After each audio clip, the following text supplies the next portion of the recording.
Hi, I'm Diana, and this is Shannon, and we're Pretired. We started this blog because 4 years ago we were working over 60 hours a week and we were chained to our business with no flexibility or freedom.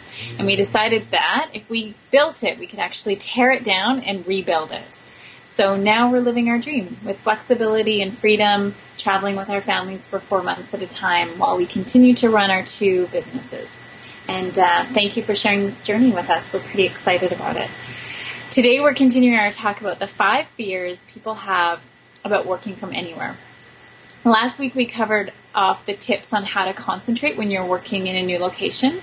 And today we're going to provide insight into the second fear, which is if I'm not physically present, my employees will slack off.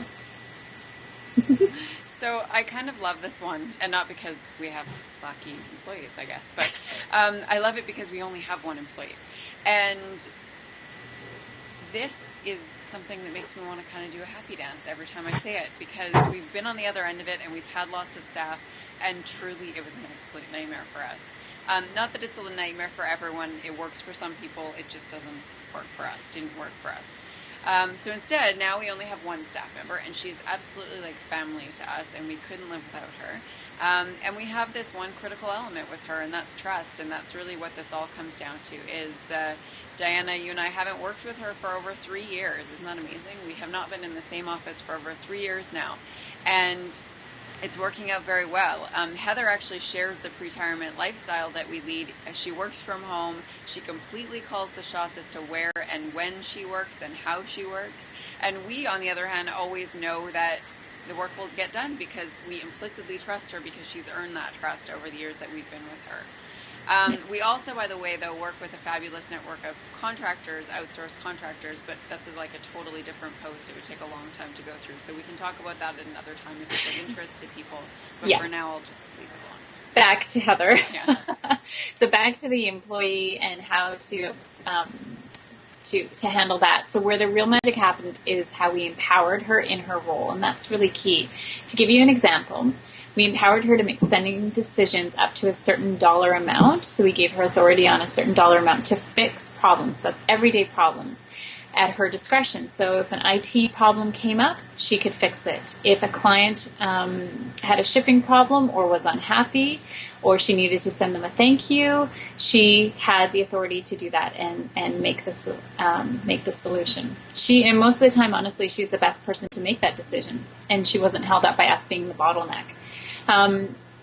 Another key element is process, and what we recommend, something that we did, analyze every single thing that happens in your company.